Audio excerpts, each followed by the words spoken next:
पुलिसको अगाडि फेरि हेलमेट पिटेका छन्। नारायणी अस्पतालमा आज आएको छु। हिजोको काण्ड चाहिँ के भएछ कि यहाँ मायोकार्डियल इन्फाक्सन हार्ट एट्याकको बिरामीको मृत्यु भएको छ। त्यो मृत्युलाई हेर्ने बित्तिकै यहाँको जनमानसमा एकदम आक्रोश पैदा भएछ नारायणी अस्पताललाई लिएर। पहिला चाहिँ मेडिकल अफिसरलाई सबभन्दा सानो डाक्टर हाम्रो इमर्जेन्सीमा भएको उपस्थित डाक्टरलाई पहिला गोदेछन्।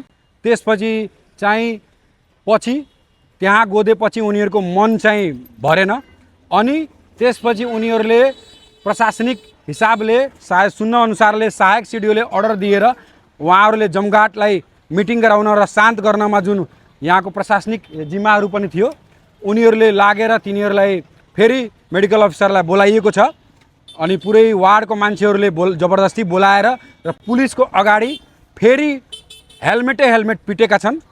त्यसको लागि म चाहिँ सबै यहाँ वीरगञ्जवासीलाई भन्न चाहन्छु, तपाईहरूले आफ्नो आक्रोश आफ्नो घरमा आफ्नो वाडा अध्यक्षलाई देखाउन नसकेर तपाईहरूले आएर यहाँको डाक्टरमाथि जुन आक्रोश देखाउनु भएछ त्यसले तपाईहरूको नामर्दी देखाउँछ।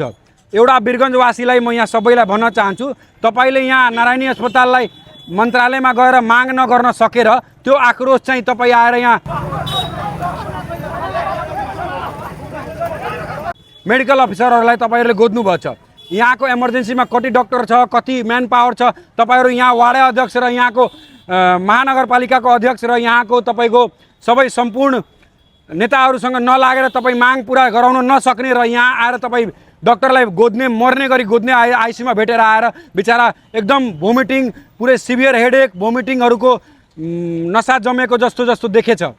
अनि तपाईहरूले यस्तै काम गर्दै बस्ने तपाईहरू वीरगञ्जवासीहरू, तपाईहरूको दम छ भने नारायणी अस्पताल चाहिँ 500 बेडेड फुड ब्लेड र पुरै म्यान पावर चाहियो भनेर यहाँ हामी नेपाल सरकारसँग माग्ने तपाईहरूको आँट हुनु पर्यो। तपाईहरू आफ्नो वाडा अध्यक्षसँग सम्पूर्ण मान्छे ल्याएर यहाँ पिट्न ल्याउने डाक्टरलाई, यही हो तपाईहरूको अस्तित्व।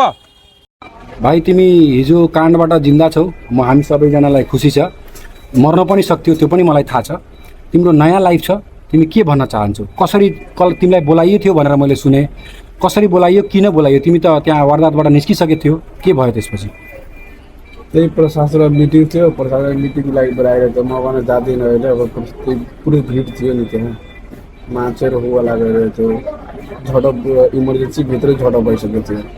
मेरो कालर समातेर र कालर के भन्छ बटन पुरै तोडिदिएको थियो। त्यही सबै प्रशासनकै अगाडि होइन, यो इमर्जेन्सी भित्र। त्यही त अनि त्यहाँ तिमीलाई पुलिसले पनि साथमा लगेको थियो नि त? हजुर, तिमीलाई पुलिसले साथमा लग्यो पनि मेरो कालर सबै। त्यो पुलिसलाई कसैले केही गरेन? अनि मेसु थियो कि थिएन त्यहाँ? मेसु थिएन त्यहाँ। मतलब तिमीलाई बाटैमा एट्याक भइहाल्यो?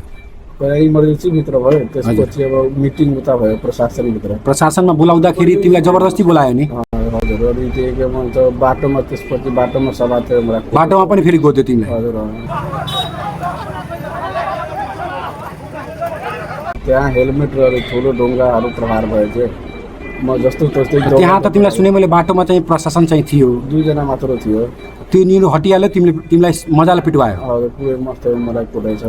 भाइ मैले मेरो तरिकै यही हिसाबले बोल्छु, तर मलाई लागिरहेछ कि तिमीलाई त्यहाँ बोलाएर मार्न लागि बोलाइएको थियो क्या। तिम्रो पञ्चायती गराउनुभन्दा पहिले तिमीलाई त्यहाँ मार्नबाट एट्याक गरिएको थियो। प्रशासन त्यहाँ हुँदै तिमीलाई एट्याक गरेको थियो। तिम्रो नयाँ लाइफ छ भाइ, तिमी 1% पनि नडराउनु। यो नयाँ लाइफ छ, यो रोजीरोटीले तिमीलाई जिन्दा गर्ने होइन। हामी सबै यहाँ सबैजना हामी छौँ, यहाँ हामी सबैजना छौँ। त्यहाँ मिटिङहरू पनि भइरहेछ। तिमी आरामले आफ्नो टेक केयर गर, आफ्नो हेल्थलाई हेर अनि नडराऊ। सानो डाक्टर छौ भनेर अगाडि पठाएर मार्ने जुन सिस्टम छ नि त्यो अब हामी त्यसको लागि पुरा गर्छौँ। नडराऊ है भाइ, धन्यवाद।